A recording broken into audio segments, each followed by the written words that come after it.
Topic Thunder, it's Topic Thunder. Just acknowledge it, knowledge with no scholarships. It's Topic Thunder, it's Topic Thunder. Breaking everything down, tech to politics. It's Topic Thunder, it's Topic Thunder. We don't tell you what you want, we just give you what you need. It's Topic Thunder, it's Topic Thunder. News, brews, and views from these Chi-Town streets. Topic Thunder.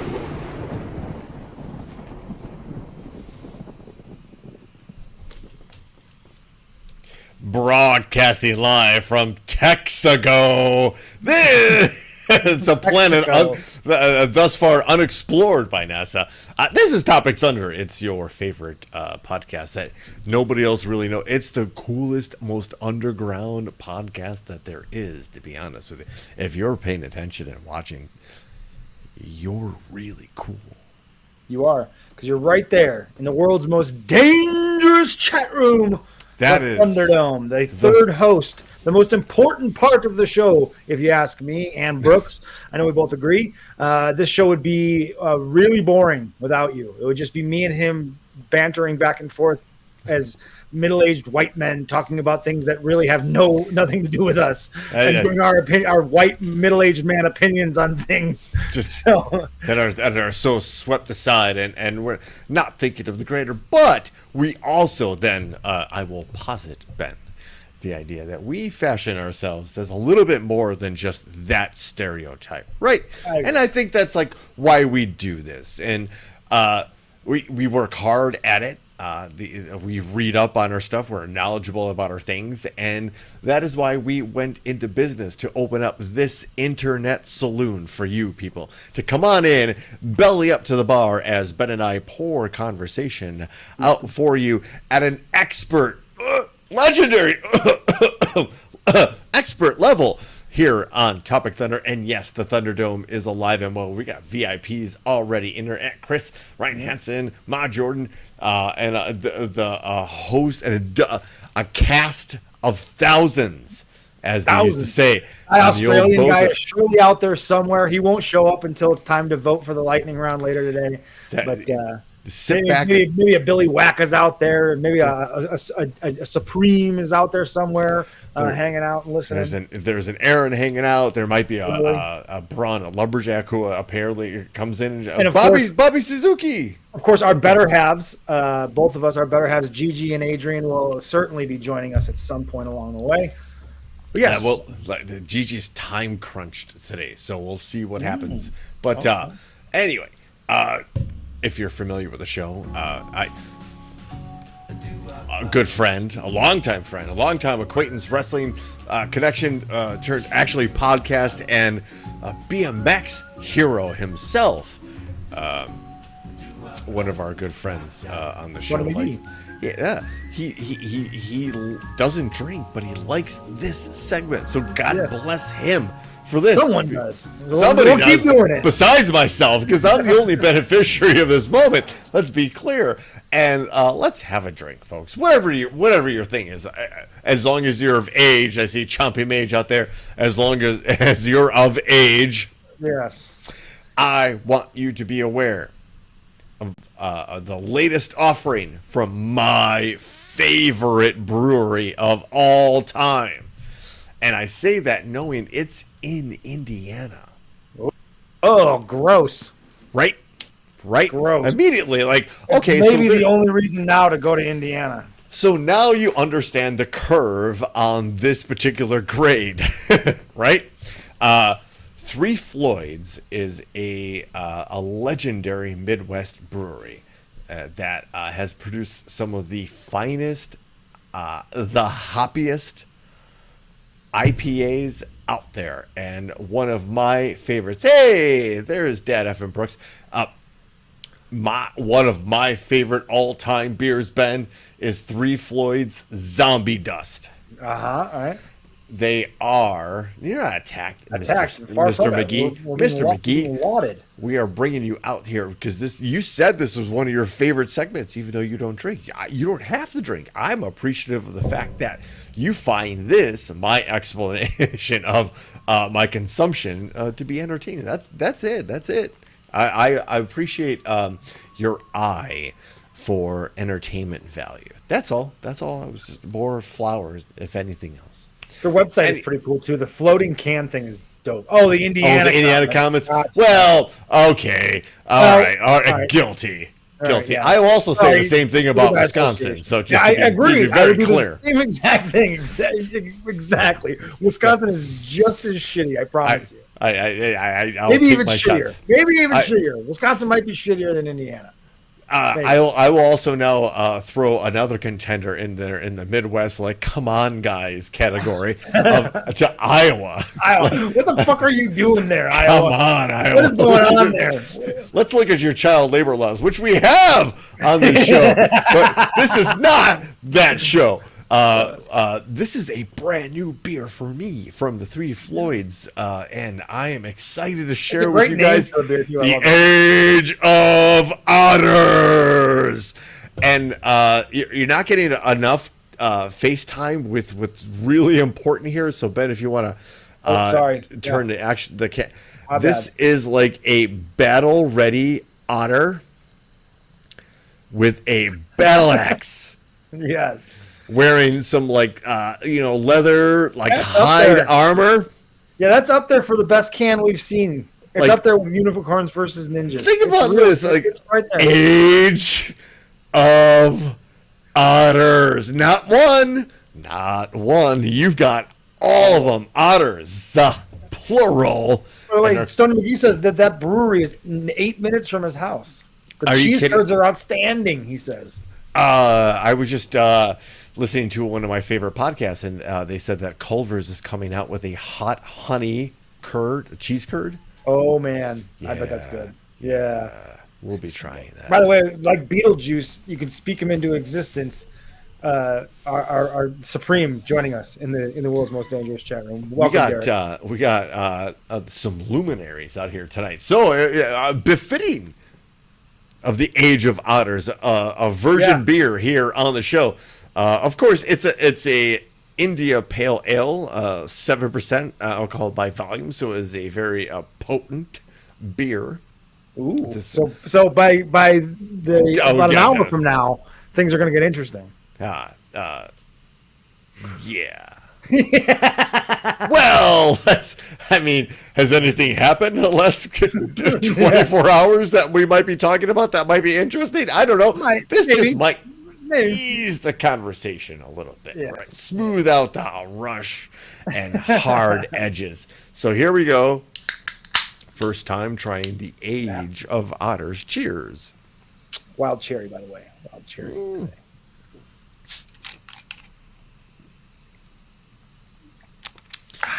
Man, this is a good fucking beer. Sorry for my language. For your language? What? Fuck off. Oh. Okay. All right. So let's in the words of Kamala Harris, let's be clear. You have to enjoy a very bitter, hoppy, intense flavored beer with a definitely a high alcohol content. Yes, the way Gigi explains. Lots of just this. Again from the side. Yes. It's not a pleasant thing to look at, and it's not a pleasant thing to feel for some people. And we respect everybody's boundaries. But man, you know what this beer really actually needs? It's good in a can, and it's better to have a beer in a can than it is a bottle. We discussed this, even though I disagree, but we've discussed your reasoning for this. There's a legitimate ton of scientific reasons, so don't argue with me, Ben, no matter what you've seen on your Facebook pages and your TikToks. This would be good poured in a proper, chalice-like glass. Yeah, to let so it legitimately would oxidize, so it makes things bubble a little bit, which helps with the flavor of the beer. So this one, Gigi, you like beers that are an assault not only on your taste buds but your entire esophagus. It's a flavor train, as I like to call it. Couldn't be more aptly described right there. It's the flavor train, baby. Get on board. Woo, woo. Yeah, I guess with We need to that's give the it. best way, I got a little bit early, but we need No, how some better? Out of 5? Out of 5, yes. A solid 4. There you go. We're approaching like 4.5. greatness. Top of the heap is what you're Yes, saying. a phenomenal beer, and well, I guess We've you've seen wasted this show 10 minutes of before. people's time. Well, we've wasted 10 minutes of people's time waiting to get to this moment. So. It might have to be the moment that you're expecting to kick out of the gate. What I think is important on this day in particular is to acknowledge that this is 9/11 and 13. Wait, hold on. Wait, did I say 13? 23 years ago. The world changed. The world changed in a way that if you were. This is not a slight or a segregation of anything, but if you were a 20-something or a 18 or above on September 11th, 2001, you knew a different world. And Completely. And it seems strange to say that, and it almost seems like hyperbole to say that, but it isn't hyperbole to say that. it's not. It'd be like somebody wearing a sports-themed shirt that just said sport. And you're just like, oh, September 11th, right? Some generic, homogenized, like, holiday, which, honestly, Ben, for people our age, is the only equivalent would be like Pearl Harbor, which we all knew December 11th, or December 7th, I'm sorry, Pearl Harbor Day. But we didn't know. Or we didn't experience feel it. We just read about it in textbooks.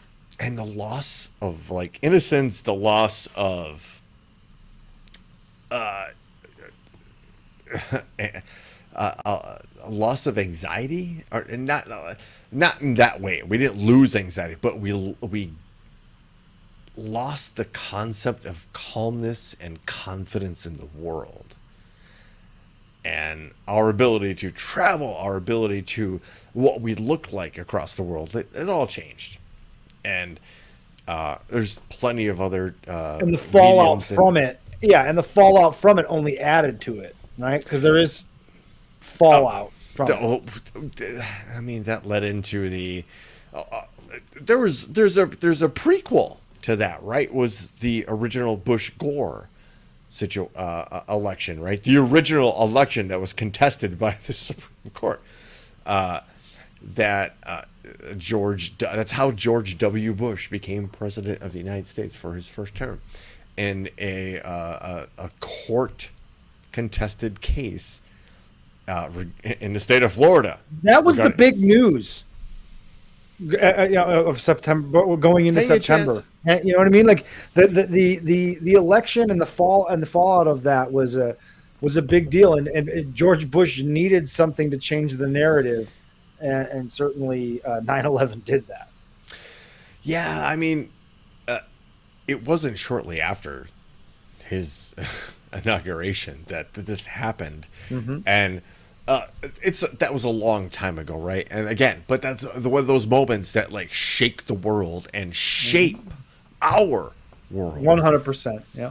And here we are with another situation, with the debate having been last night, and here we are today at 9/11 with the most. There are a few people missing from this picture that you would consider political luminaries or like the most important people of the Democratic United States of America, right? I probably sent you the wrong story for this particular one. There's video that goes on. You can just kind of silently play it in the background while we're talking here. There are people who have been caught on microphone yelling at this is by the way, this is Donald Trump's first visit to the hallowed grounds of the Twin Towers. He did not visit during his presidency. I guess, I mean, he had other shit to do, but I'm not going to hold that against him. I'm sure it's very important. for a president. There are much more pressing things other than the optics of a brilliant PR an easy gall, like it's served up to you PR move where a president can show up to the hallowed grounds of 9/11 and just be silent for a moment, say some words. That's not his style. He couldn't even be. He was giving thumbs up at the fucking grave sites of fucking fallen soldiers. Like he has no idea of what any of it means, man. You're giving him way too much credit. All I'm trying to do, which I'm just beating a dead horse, is separate this particular individual from all of the norms that we're used to, and further isolate the disruptor that he is. He mentioned, Ben, this particular issue has come up that flew under my radar. I'm not on TikTok. Yeah. Full disclosure, right? I was unaware of the Haitian immigrant issue that was brought up during debate. Me neither. I didn't. This was all news to me. So again, we pride ourselves on being pretty in tune with the goings on of the world, and particularly this country. And this somehow slipped under my radar. I admit. I heard about the Venezuelans that are taking over the border, crushing the border, like the immigrants, like the criminals, taking over the apartment complex in Aurora, Colorado, right? That I was aware of. Yes. This one slipped by the radar too, only because budgetary constraints due to inflation, thanks Biden, forced us to close our Springfield, Ohio office. So we were unaware that all of a sudden the Haitian immigrants that have fueled the city's growth are now a subject of the United States presidential debate. This is from today and from our Russian-tainted friends at Reuters. Springfield, Ohio. Hello. Rose Joseph and Banal Aureus followed different paths from Haiti to their struggling Midwestern industrial city that suddenly finds itself at the center of the U.S. presidential race. Joseph arrived in 2022 after landing in Florida 2 years earlier to escape violence in Haiti. Journeying north on word of good job prospects. Aureus, after stops in Brazil, Portugal, and Mexico over an 8-year stretch, was drawn to Springfield in 2023 by family and friends who have already found their way there. Time out. This is what immigrant populations do. Right. There's this is my family story. Now, truth be told, Ben, this is my family story. Aunt Chris is out there. Dad from Brooks is out there. They can tell you this. There's an anchor that gets formed from an immigrant. In my case, it was from Poland. Right? Somebody gets here, sets up roots, and starts. Hey, I can get you a job. Sure. I can get you. Someone takes the risk. Someone takes the risk and then makes sure everything's cool, then starts saying, all right, everything's cool, come on. And it could be somebody that just gets lucky and maybe doesn't get the risk, but you got lucky through immigration. They approved your number or lottery, that kind of thing, right? And this is what we're talking about here. So back to the story. The first motivation was job and work opportunities. Joseph, now an Amazon warehouse worker who also does seasonal tax preparation work. Jesus. Which, okay, let's look at that too, because he was probably some sort of accountant back in his home country, but those certificates and degrees don't transfer here. So he forego a prestigious job in his country, which probably didn't have the benefits and the pay and the pure safety to perform his job. So he came here and was willing to take a job as an Amazon driver. Think about that. Yeah. Right? Taking those black jobs, Brooks. Well, yeah. when we think accountant here, right? We think tax preparer here. We think somebody in a shirt and tie, desk in an air-conditioned office, like a couple chairs, like that kind of thing, right? Right? Here's this guy who can do this for people. Does it on the side here for, probably trying to gain a foothold. Right. But was willing to come here and take a job delivering Amazon packages, which is one of, I will say this, one of the most dangerous jobs you can probably perform in a commercial environment these days. You are subject to robbery. You are subject to poor working conditions, being overworked, not given the time to use the bathroom or take breaks, and being given unfathomable expectations as far as your delivery rate, and being criticized and or demoted or fired if you didn't perform in a most horrible job. Stoney McGee makes a fair point. I don't think the majority of people don't have problems with people like Joseph. And I didn't know that there was a guy that had done this, but apparently, I guess somewhere, some guy who's jerking off with zero shame in the middle of Times Square, who was an immigrant, I guess. That's a story that also flew under my radar, but sounds like something that should be in the lightning round. But yeah, that's part of it, though, man. That's part of immigration, is that you're going to get some good with bad. That guy's clear. If that's true, that guy's clearly mentally ill. Needs some help, right? Like, let's give him some help. So to go back to the original point of the story, is that the immigrant situation in Springfield, Ohio, was highlighted in the debate last night. Mm-hmm. However, nothing that was said about that perfectly fine town in Ohio was true. Right. It was all propaganda, probably Russian-fueled propaganda. Well, at this point, you have to look at who wants to be on whose side, who's telling you what side they're on. And it doesn't necessarily have to be the Russian side, although the show is specifically concerned at some points with the connections between Donald Trump and his Russian handlers. We've covered that. This is just one of those strong branches out from it. And it is an affirmation of the xenophobia, the misogyny, and the racism that this particular candidate promotes. And we saw it on full display last night, and we don't have to go over too much of it.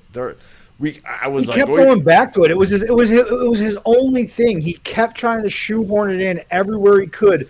That was obviously his plan, was to just keep going back to the border and use his hyperbole to overblow the situation, and that was the strategy, was to just keep going back and talking about how horrible the border is, because people believe that, man. Like, people believe this narrative that the border is out of control, and oh my God, what are we going to do? And all these criminals, if you believe Donald Trump, you believe that for all intents and purposes, every single person that is crossing the border is a criminal and should be treated as a dangerous criminal. They're rapists, they're murderers, they're the criminally insane. Are there guys that are doing those things, that are taking advantage of the border and getting across the border? Sure. Yes, there are. But there's also a lot of them that are getting caught and getting sent back. A lot of drugs are being caught and getting sent back. And as we've established before, immigrants aren't the ones bringing the drugs in. Guess who are? Immigrants aren't the ones bringing the weapons in. Guess who are? American citizens are. That's what we know. We know this to be a factual case. And so that was what it was. It was because she was tied to the border because Biden had given her this task to get to the root of the problem, right? This czar thing that they keep throwing around. And they desperately wanted to tie her to what they perceive as a disaster at the border. And they didn't, and he couldn't even do that effectively, because they asked him straight up, and I'm straying off here, but while we're on the subject, They asked him straight up, what do you plan on doing to deport 11 million people? What's the plan? And the guy even said, the moderator even said, are you going to go door to door knocking on people's, because that's the only effective way to do it. He said yes, by the way. Did he say yes to that? I'm pretty sure he acknowledged like that. I thought he straight up ignored it. If I remember correctly, I want to go back. I might be making things up. I remember him just ignoring it because what was he going to say? David, I think given there's no way you can deport every illegal immigrant in the country. That is not possible. Without going door to door in some sort of Gestapo-esque way of rounding people up. There's nowhere to detain those people and keep them until you get them out of the country. What are you going to do with, which he's saying is more than 15 million people? Let's just go by his number, 20 million plus people he plans on deporting. What are you going to do with those people once law enforcement detains them? Where are you going to put them? How long are they going to stay there? How are you going to feed them? How are you going to house them? How are you going to keep it in an orderly fashion and then get them out of this country? That's one part of it. B, if you take 21 million people out of our economy, do you know what that does to our economy? Nope. It fucking crashes it. There's nobody working at your restaurants. There's nobody cleaning, bussing your tables. There's nobody cleaning or your hotels. I'm not trying to be stereotypical about no, but like these are the jobs that the immigrants that take these entry level positions to just get a foothold into a job, and will, much like anybody else, especially those entering a new workforce, will take, just get me in the door. I will work my ass working off. on the farms, working on the fruit farms and the vegetable farms and the dairy farms. And yes, we all know. And it presumes Trump's ideas and the Stephen Millers of the world, they presume that 21 million immigrants are not working and contributing to society. They're paying sales tax. They're paying payroll tax. Payroll tax. That's what I was looking to say. They're paying payroll taxes. And they're buying buying goods and food and services, paying rent, and they're looking to save to buy a house, and they're like, you can't just take them. Yeah, you can't just take them and deport them. What is also misunderstood, and as far as I think I've done enough reading on this to know I can say this pretty confidently, but from what I understand, crossing a border illegally into the United States is a misdemeanor, and it is not a reason to deport someone. From what I understand, correct. Anyone out there can correct me if I'm wrong. Do we have any immigration lawyers in the house? I am fairly certain it is a misdemeanor offense, and it is not a reason for deportation. So to talk we might about have to look about that. Yeah, we might have to look at that one up. But I will allow for my having been misinformed, and will be open to new information changing my opinion. Maybe the Australian guy is a lawyer. Even if that is not the case, we know that immigrants contribute billions with a B, billions of dollars into the economy. That's the promise of this country. And it's under this other fear that they're going to be allowed to vote. If they're illegal immigrants, if they are not American citizens, they cannot vote. And no one in the Democratic Party is looking at, I think, seriously considering or looking or suggesting that illegal immigrants be allowed to vote in elections. Yep. Though I would be open to that, because if you're living here, you should be able to vote for the leaders of the land that you are living on. I would intersect what you just said there with illegal immigrants, and I would interject and just say we can make a pathway to citizenship so much easier than it is if today. we invested in it, yeah. If we wanted to. And the immigrant. Oh, and by the way, and this is one of my criticisms, going back to the topic of the debate, one of my few criticisms of Kamala Harris was that she didn't specifically mention and hammer Donald Trump over the fact that he killed a comprehensive bipartisan immigration bill because he thought it would be a political tool to reelect, at that time, Joe Biden. So let's be very clear when the Republicans, whatever that term means anymore to us who remember that party, I know she mentioned it, but she didn't hammer it. That is one of those things where you have to. I was looking for blood, right? And she was better than me. I'll be very clear. She was better than me at that on the debate. On certain issues, I was expecting Harris, and I think I mentioned to you and Joe in the group text. I was also talking to Gigi here. I was like, "There's something missing from Harris. She did great. Let's not. She did great. I'm not saying that, but there wasn't that like." I got you. Let me make sure you don't get up. I do want blood. In that situation, she set him up for so many traps that he clearly walked into, but I feel like she didn't like close it, right? As a prosecutor with that background, I was expecting somebody that would be like, okay, oh, you said that right now? Here's what you said back here. And I would honestly, in this age, and I don't know why this isn't done enough, I would look to the crowd and go, look, this is what he said in December of 2022. Go look it up on YouTube. I would throw homework out there to people. Yeah. Like he go do your own research kind of thing. Like just throw it out there. Like Yeah. he said this. I agree with you, and it's funny that you bring that up first because as I was watching it,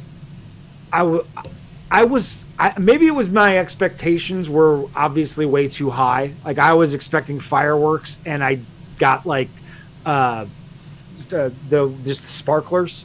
You got an appeal to the middle, is what you really did. and as I'm watching it, Donald Trump was exactly what I expected Donald Trump to be.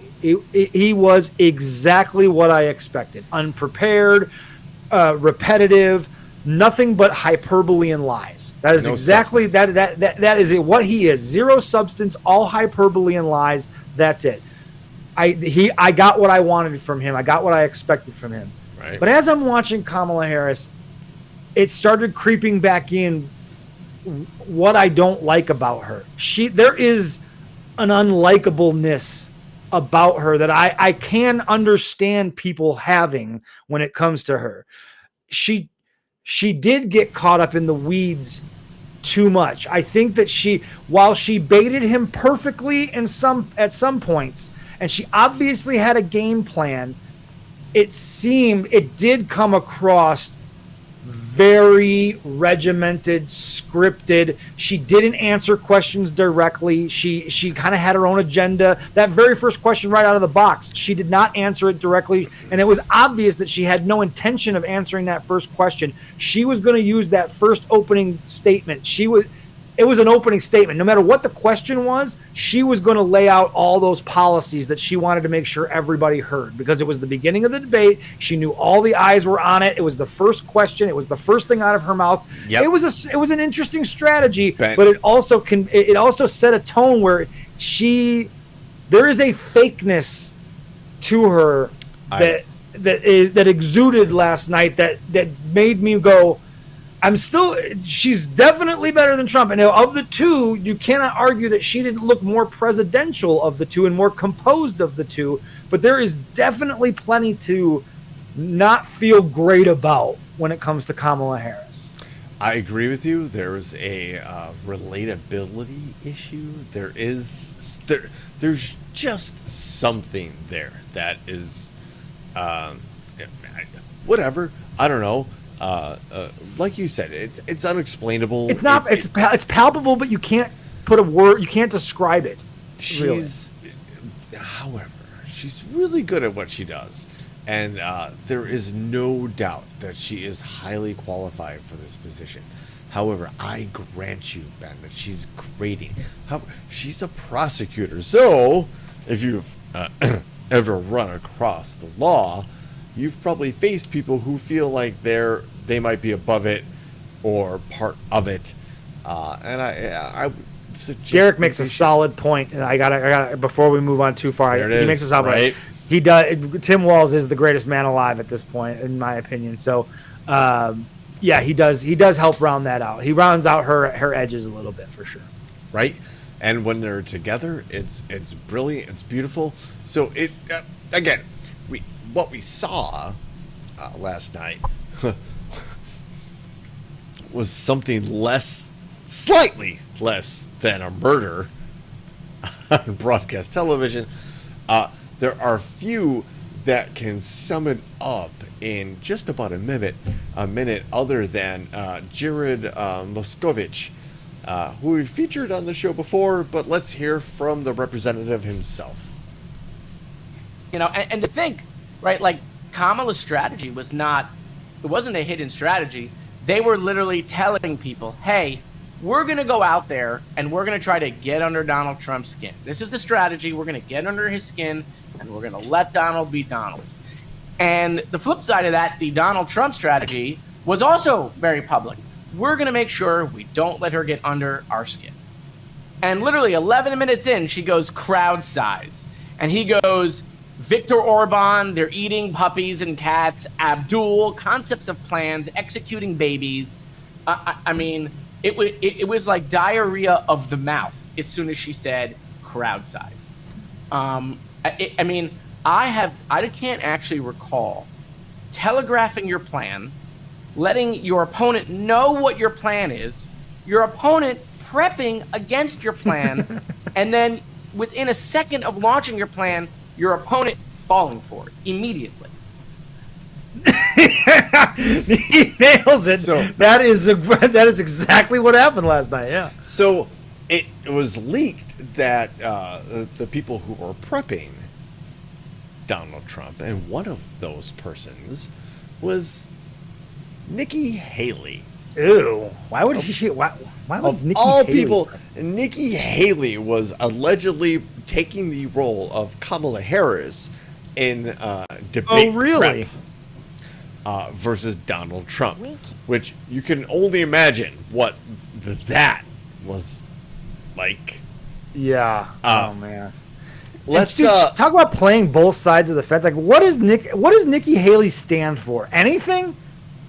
Does she stand for anything? This is the same woman who told you that Trump was unfit for office and wanted to be the other choice, and now she's helping him in debate prep. Like, what the fuck? She's like Tulsi Gabbard. Like, what is your agenda here? What is your agenda here? Are you telling me there are well-financed oppositional opponents to everything? Yes, out there. It's unbelievable, man. So, what does Nikki Haley have to say that we need? Well, to let's hear from the debate prep expert herself. We can't afford 4 more years. Find me one American that says that they were better the last 4 years than the ones before it. You can't find it. So let's. I can tell you, most of the people who actually have any stock in this market would tell you that. Actually, they would. And by the way, not enough Americans own stock in the market, but 44% of the Americans would. Average Americans, if you ask them, they're just trying to make ends meet, and we can't. This is another narrative that I'm sorry. I feel like I'm in a better spot now, and my family's in a better spot now than they were 4 years ago. I can't speak for everyone because I don't live their lives, but I can speak for myself and say that, I'm pretty happy with how things have worked out the last 4 years. I buy gas. I buy eggs. I buy the occasional loaf of bread, too. But it was good that they pushed back immediately. And, there aren't a lot of people that are invested in the stock market, and so that doesn't really mean anything. But, yes, those people certainly are better off. You can't argue that. That's But just those fact. Same people will also bitch and moan when the stock market is down, and it's used as a cudgel against the average American or general public by certain politicians when they say, "Oh, they're going to crash the economy. It'll be worse than the Great Depression," right? And they're literally talking about the Dow Jones. They're literally talking about the stock market, S&P, right? We have to be careful and aware when these particular weapons are trying to be used against us, because they're always used against us. By all measures of any economic level. That makes no sense, but you get what I mean. That the economy is better literally than it's ever been. And it's on a path to growth. It's fake data. You can't believe it. It comes from the government, so you can't believe it. No, it doesn't fit my narrative, so it's not true. I will be honest with you. I will agree with the people in entry-level jobs and working minimum wage jobs that it might not be working out for you. But I'm also that same person that's going, well, the minimum wage should be at least $15, if not more, given the appreciation of labor versus how the economy is growing. Right? But don't call me a socialist. Fuck all things, right?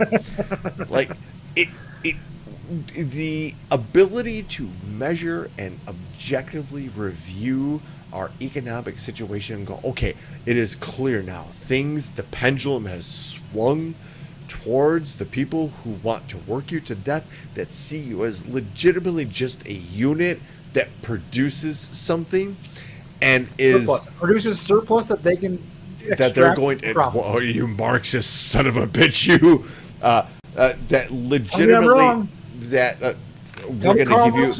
we're going to continually change your benefits to make it worthwhile for us while it degrades the surface to you. Like that. Tell me I'm wrong on that. And you're right, Ben. Tell me I'm wrong on that. And I'm sitting here telling you, like, that needs to change. It all needs to change. We saw a little bit of that. I missed this Abdul thing. This is over my head. This is one of the other things that got mentioned during the debate was Trump was so happy to mention that he met with Abdul. Actually, he invited Abdul to Camp David. But let's actually hear from Abdul. Okay. Hey guys. Oops. Give you debate. I was shocked. I don't know why you'd be bringing me into this. First of all, it's all cap. Okay. Let me tell you what really happened. Okay, he comes to me and he's like, "You win the TB?" And I said, "Yeah." How'd you know? He's like, "Oh, I can tell. You look like one." And I go, "Really? I mean, most people don't guess I'm from Tampa Bay."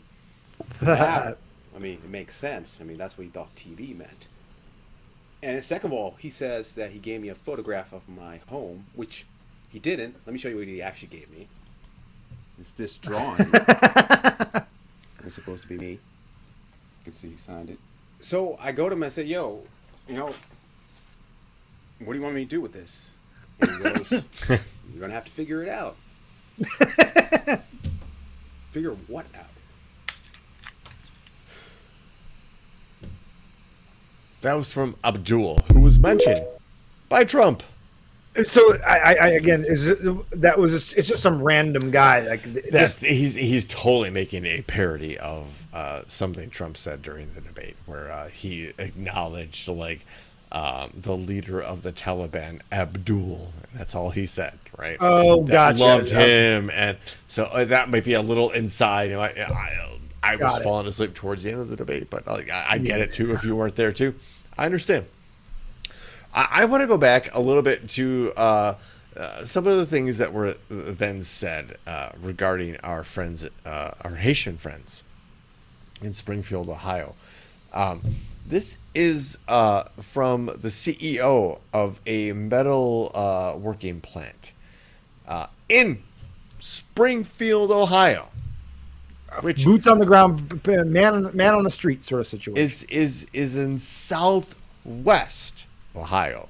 And if you put our the the various Venn diagrams of this show over that particular region of this particular country, it kind of spikes as far as a lot of amphetamine and drug use. So let's hear from this CEO of a manufacturing plant in Springfield, Ohio. It started slowly. We had an application pool that was a little bit different. People coming to work here. People looking for jobs. What he's welding here again are welded axle components. Jamie McGregor is the CEO of McGregor Metal, which makes welded parts for the auto and farm industries. Right now, about 10% of his workforce is Haitian, over 30 employees. I wish I had 30 more. Our Haitian associates come to work every day. They don't have a drug problem. They'll stay at their machine. They'll achieve their numbers. They are here to work. And so in general, that's a stark difference from what we're used to in our community. McGregor acknowledges the sudden arrival of so many new immigrants is a challenge on multiple fronts, but he believes this is partly how the industrial Midwest can regrow. We want more jobs in our community. And in order to fill those jobs, some jobs need to be people who are not originally from here. A community of more than 80,000 emptied out to less than 60. That is, until the last few years. Our churches, we've seen new people. In the pews. Yes, absolutely. In the pews. Wes Fabian was the pastor at First Baptist Church for almost 20 years. For years we've Their lost, Christian album. but you hope somebody else will come and take their place.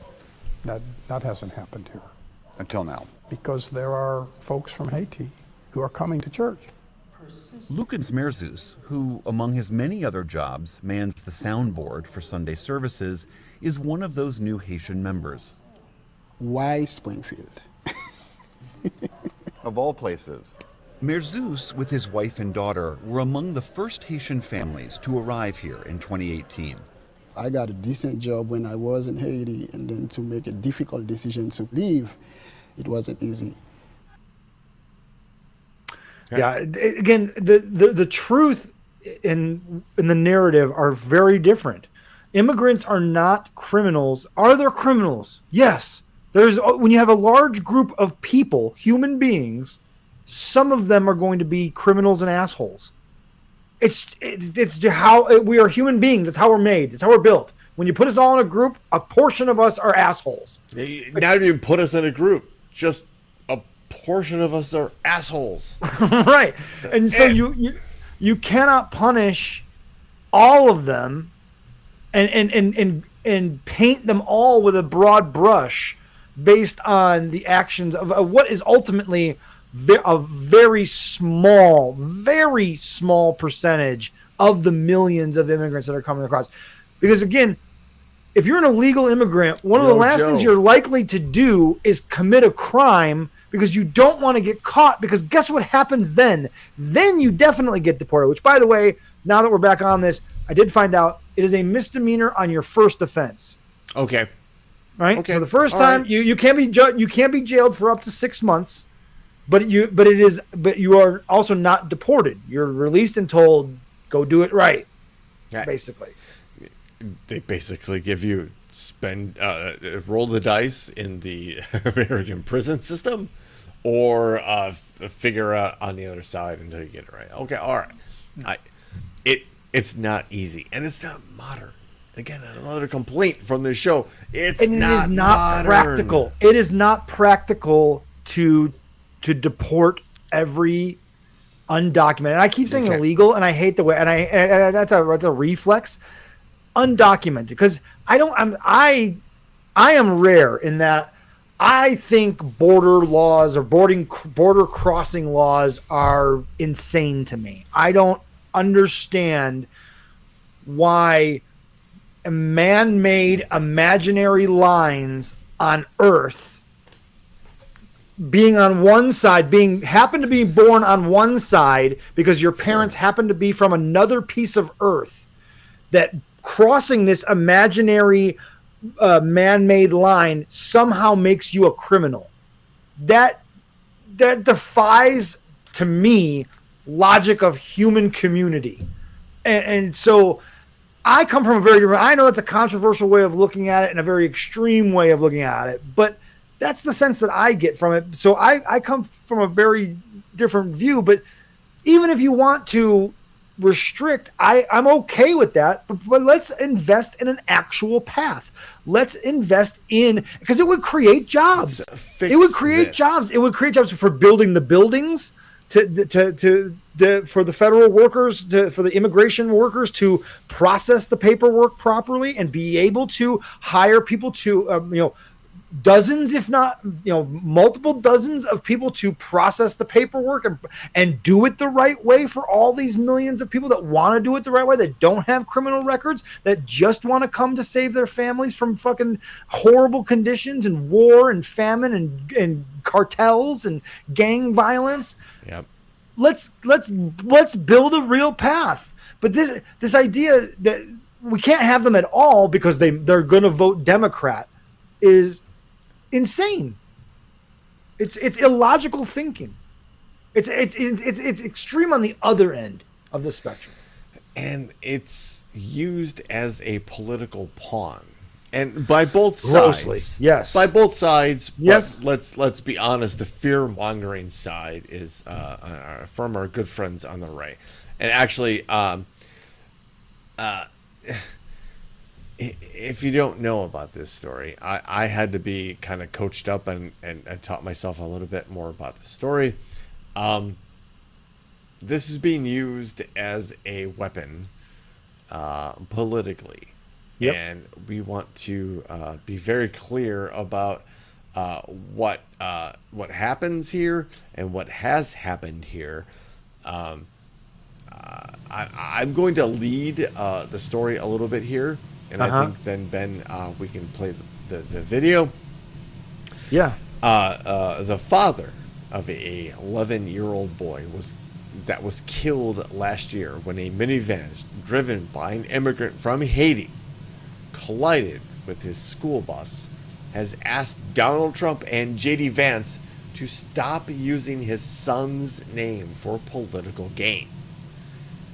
During a city commission meeting on Tuesday in Springfield, Ohio, apparently the battleground city, the epicenter of immigration, Springfield, Ohio. Nathan Clark, the father of Aiden Clark, addressed the forum alongside his wife Danielle.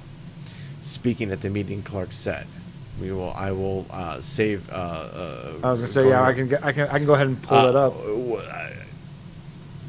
Let's play the video, and then I'm going to give a little bit further context regarding this. Cool. My son, Aiden Clark, was killed by a 60-year-old white man. I bet you never thought anyone would ever say something so blunt. But if that guy killed my 11-year-old son,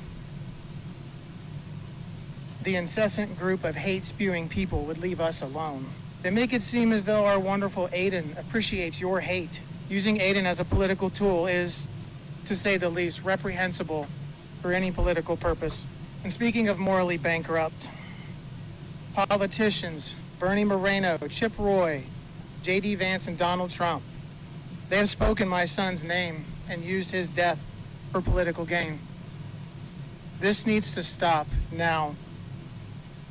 They can vomit all the hate they want about illegal immigrants, the border crisis, and even untrue claims about fluffy pets being ravaged and eaten by community members. Same town.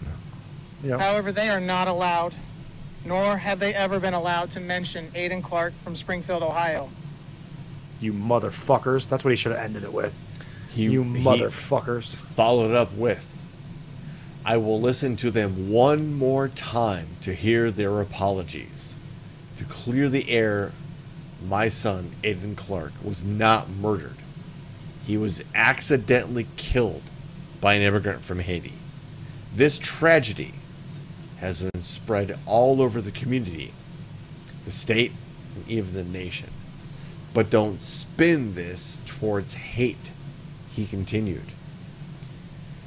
Did you know that one of the worst feelings in the world is to not be able to protect your child?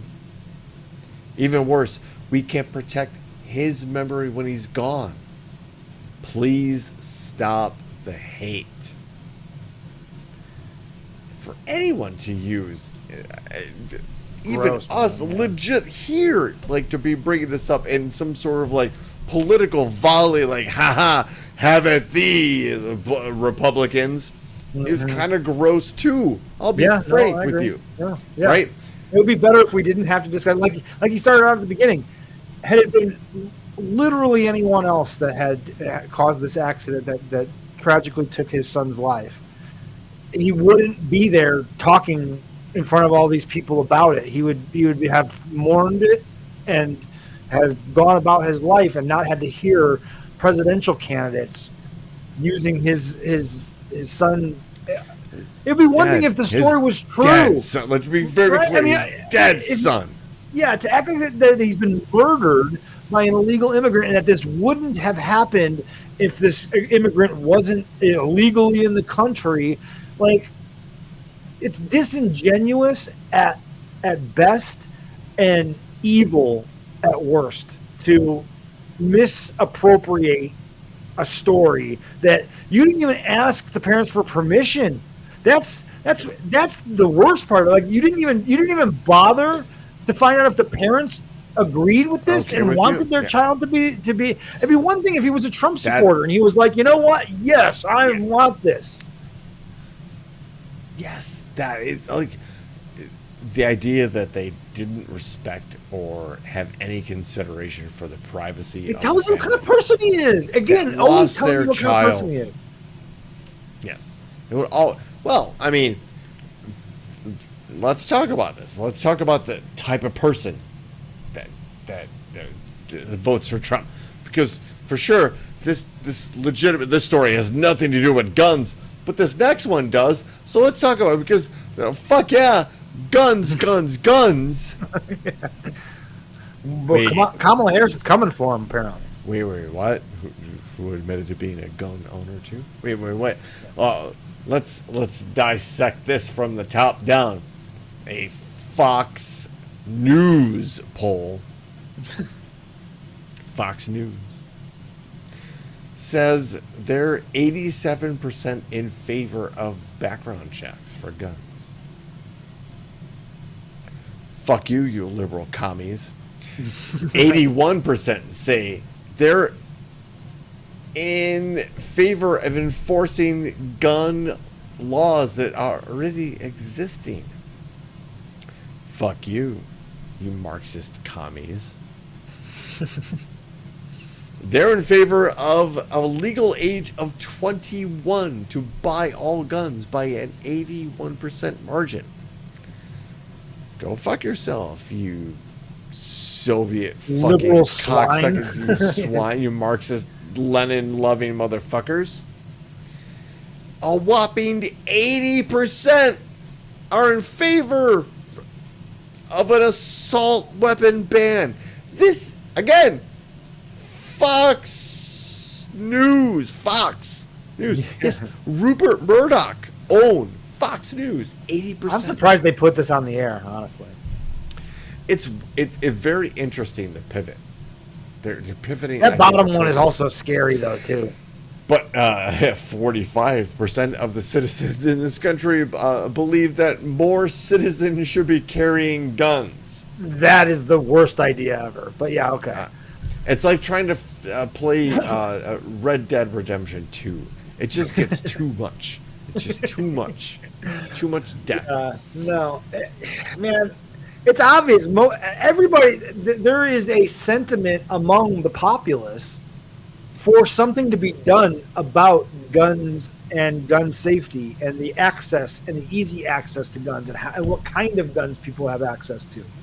Right. There is a obvious groundswell, a major majority of citizens who want something to be done, but the NRA and the lobbyists have, and our government officials have just not made it something that they are willing to put their necks out on the line for. No government official is really trying to do anything.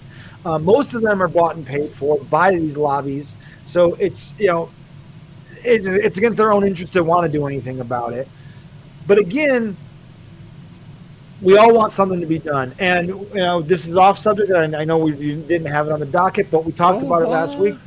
That shooting in Georgia, at the school in Georgia that we led with last week.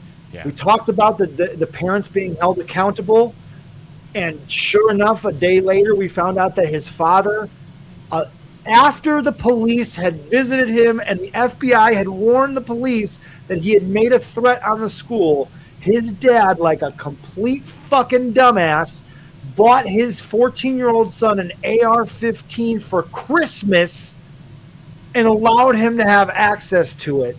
And rightfully, and he will rightfully rot the rest of his fucking life in prison because he was he neglected to be a parent in any way, shape, or form. Like that is the height of irresponsibility to allow your child, to give your child access after you know that the fucking cops showed up at your front door. The feds. The FBI had a credible threat, and you just believed your son because he.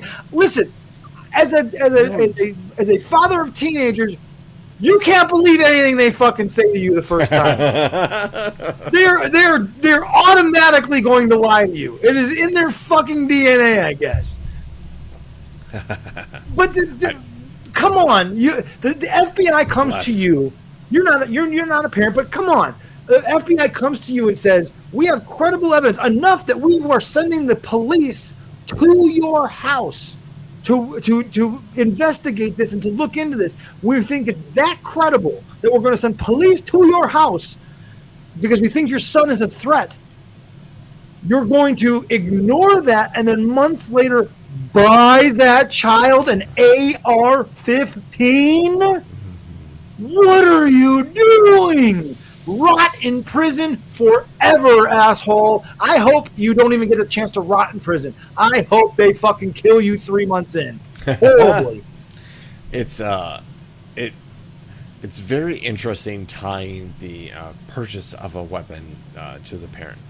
And I agree. I'm not disagreeing. This situation is cut and dry, though. There's no. I mean, I don't think you can argue that he should not be held accountable. This ties into the same case that happened in Michigan, and we covered that one too, where both parents went to jail because their son opened fire with an illegally purchased weapon. There's no reason a 14-year-old should, first of all, have a gun. Second of all, have a gun that can go semi to automatic with a quick modification. There's no need for anyone to have that weapon. None. Sorry. Hunting. No, you're not hunting with. If you're hunting with an AR-15, then that's not. Then you're not doing it for the sport of it. There's a correlative, the graph, scale, pie chart, Venn diagram, whatever you want to call it. We could do it. I guess if we wanted to, we could put the research department to work, because there's always napping. And say, like, there is a definitive increase in semi to fully automatic weapon death in this country since the assault weapon ban repeal, or actually Congress, expiration. They let it expire under George W. Bush. There is I mean, that's just logical. There. That's just logical. These weapons have been flooding into our streets, our homes, by manufacturers that do not care what happens. Once it's out of the factory, they do not give a fuck. Once they've produced it and sold it, do not care what happens with their product. It'd be like a car company being responsible for every single little accident their cars get into. literally is too much for them to consider. However, you're making weapons of death as opposed to methods of transportation. Exactly. It's a little bit different. Difference. Yeah. A little bit different. Yeah. So it is something certainly. Listen, I'm okay with gun ownership. I really am. Yes. I'm also a strong proponent of basically every minority should own a weapon in this country because at all times they are under threat of harm. Unfortunately, yeah, they really are. So I can understand and sympathize with wanting to own a gun. I get it, but there's guidelines on it. There's limits. I mean, well-regulated militia. It's right there in the goddamn Second Amendment. Well-regulated. They didn't put that in by accident. I know the Supreme Court decided that they wanted to interpret it another way, but fucking English grammar is English grammar, and words are words, and they mean what they mean. And well-regulated means motherfucking well-regulated by the government to tell you, yes, you can have weapons, but there's a limit. You can't have a fucking grenade launcher. No, you can't. You can't have a tank. No, you can't. You can't have a nuclear weapon. No, you can't. There's a limit on what weapons you can have. You're allowed to have some within reason. Agreed. And I think we all agree. Yeah, so there you go. I rant over. It's almost time for the lightning round. I know that you're all waiting for it.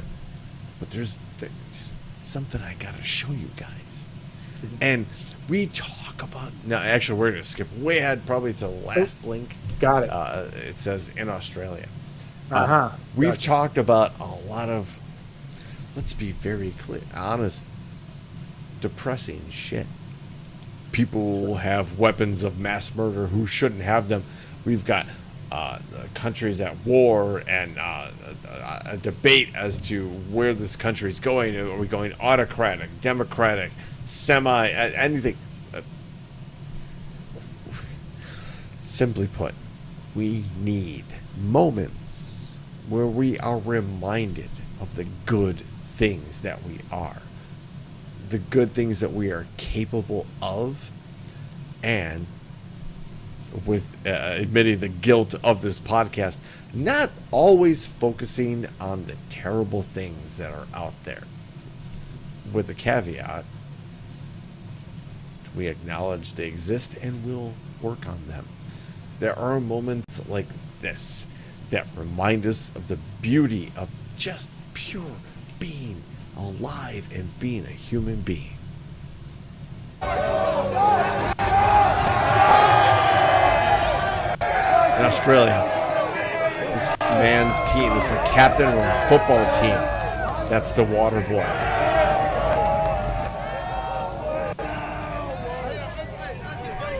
He has Down syndrome.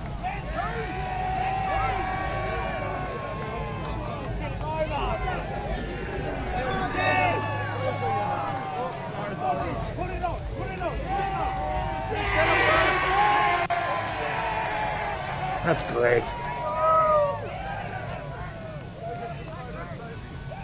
That's fantastic. That's awesome. We talk What's not to about love these about that? horrible things that we're capable of, and we don't stress enough the beautiful and progressive things that we are a species are capable of. And speaking with that, of beautiful and progressive things, man, you walked right into it. It's the trap known as the lightning round. Hello, everybody. Welcome to the most favorite segment of the show, by my father's opinion. And I'm about to see a bunch of lightning bolts show up in the world's most dangerous chat show, the Thunderdome. And by the way, if you are new to the segment or the Thunderdome, let's be very clear, as Kamala Harris likes to say, this segment is purely driven by you, the people. So what I'm about to do is I'm going to read you 3 headlines. You are going to choose which headline we read and discuss as we send this show off into the netherworld. So, with that, ladies, gentlemen, everybody else, headline number 1. Image shows woman riddled with internal parasites from eating raw pork for 10 years. Oh, I can't. No, we can't vote for that because I cannot look at that. I will throw up on camera. No, there's images of that. No, no. Do you eat raw pork? No. I'm with Gigi. No, hard no. I will get up and leave if that wins. I promise you. I like my pork chops blue. Who does that? Who eats raw pork for 10 years and lives? Headline number 2. We didn't say they lived. Oh. We didn't say they lived. Okay. Headline number 2. Fatal blunder. Patient 70 bled to death after a surgeon mistakenly removed a liver instead of spleen. We did that last week. Did we? Yes. Oh shit. I think it won. I think it won last week. Deal. Oh, it's got competition. Headline number 3. Sushi is the best. Pork sushi, gross. The dye in Doritos can make mice transparent. Okay, that's much better than that. So, that's a ginormous fuck up on the production staff, who will all be fired and have another one in the sent hopper to that the gulags. We can just throw in there. Do we? Do we have an extra one? I don't know. I don't know if it was like an extra one in the hopper. I'm asking you, like. I don't know. If you don't, I don't. Yeah. So. Let me see. All right. Number 2. We'll just do number 2 again. We did it last week. We'll just do it again. All right. I might have one. Tell me if you. Stop me if you've heard this one before. I can't even see that. All right. Stop me if you've heard this one before. This will be a replacement for the surgeon removing the wrong organ, because Lord knows we don't want that. Yeah, I see that there are already some votes coming in. Even the Australian guy giving us his vote. But let's make sure we don't want to vote for this news story. So hold on one second before I will allow you to re-vote if you want to re-vote the election judge. Yes, I'm an election. Yes. So okay, new headline number 2. Mystery as Russian spy whale found dead in NATO waters. We had that one, God damn it. Win, but it didn't win. So it can at least come back to try to win. And honestly, at this point, we're going with number 3 because number 1 is not getting read. I'm telling you right now, we're not talking about it. I'm not going through it. No, not doing it. So number 3 has to win. Number 3 is coming through. Yeah, there was something weird with my. It's the rat one. The rat one. Yeah, see, everybody agrees with me. No one wants to hear about young Aaron going to change his mind. Okay. I still think number 3 is going to win. I don't see a way. I don't see a path. The Australian guy's changing to number 2. Okay. It might be too late. I think we're going. I think number 3 is going to win regardless. Number 3 is going to win, and so it. Let's do it. Let's do it. From Popular Science, the dye. Hold on, let me. From Popular, that's not some bullshit. Because sometimes some of the links that we use are kind of bullshit. They may or may not be real. But Popular Science, that's not bullshit. Let me send that to you, Ben, really quick, so you can call it up. The dye in Doritos can make. Oh, you sent me a link to the YouTube page, by the way. Oh well, don't do that. Well, you should be a. Yeah, this shows. Ryan Hansen. By the way, real quick, while you're doing that, alternate headlines from Ryan Hansen: eating for 2 ... million. Whale spies die 2, and then number 3: see-through isn't invisible. It's orange. According to our folks on the Doritos side of the ledger, it's not magic, but it's still very powerful. X-ray specs and invisibility cloaks are just the stuff of sci-fi fantasy. But sometimes science is just stranger than fiction. A food dye that helps certain sodas and snacks. They're hallmark orange hue renders mouse skin almost completely see-through in reversible and potentially non-toxic research. Because of a counterintuitive fundamental physics principle. Tartarazine, also known as yellow 5, can temporarily turn biological tissue transparent to the naked eye, as described in the study published in September 5 of the Science Journal. So far, scientists behind the new discovery have used the method to see the organs in the mouse's intact abdomen and glimpse the pulsing vessels surrounding the rodent's skull, and to get an exceptionally clear view of muscle tissue through the microscope. With further safety and efficacy research, the method may spur new scientific findings, boost microscopy advances, and improve medical diagnostic strategies and treatments.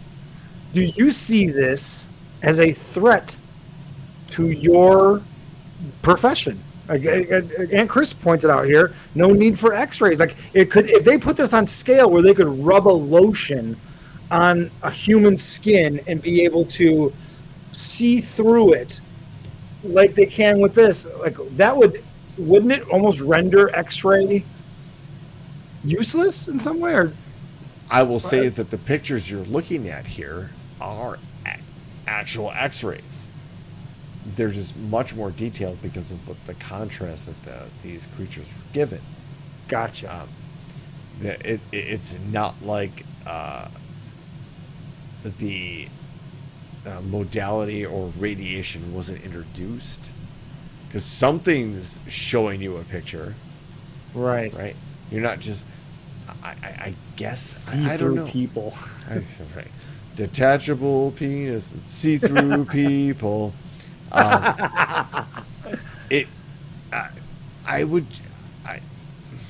This is very interesting, and there's a ton of things coming for medical imaging in the near future that are mind-blowing too. So this might be one of them. I'm not saying it's not. This is probably just something that you, like, as an X-ray technician, this would probably this would seem to me, if this was some sort of technology that was going to be introduced, some sort of new medical technology, that this would be something that you and people that do X-ray technicians would learn this to incorporate it into their wealth of knowledge, right? Like, this would fall under their purview to be able to learn this technology, right? I just think that first of all, X-ray services are essential. If you're going to open a hospital, you have to have X-ray. No ifs, ands, or buts. So we're essential in that regard. In this particular situation, I'm curious to see how this projects in imaging without the use of some sort of radiation to, like, see. The point of ingesting a dye or contrast is to make whatever that dye or contrast is going through stand out in a particular imaging modality. So Right. if you're having an MRI of your brain, it would be some sort of, like, they call it gadolinium, that they're going and inject IV or intravenously into your body to make that the vasculature or whatever they're looking for pop Right, out, just right? make it stand out, right? Yes, That's the whole point. So X-rays really cheap these days. I'm not saying a red yellow number 5 or whatever it is isn't cheaper. Right. I just don't know where that goes in that regard. We send our shouts out to our friend, the former Russian whale that was murdered. A murdered Russian spy whale. A murdered. The beer is done. If you haven't figured it out by now, the beer's been done for a little bit. That's 7%. Woo! ladies and gentlemen, it's been a heck of a show. I've enjoyed it. I know I've rambled. I know Ben has rambled. I ranted like a motherfucker tonight. Woo! And when the news is hot, we're gonna cover it, and that's what we do. My dad deserved it. Fuck him. And we like to think we also provide like a positive human element and try to bring perspective to the show, not just left or right and those particular silos. We try to break through those things. Successful? Maybe not all the time, but our efforts are for you, the world's most dangerous chat zone, the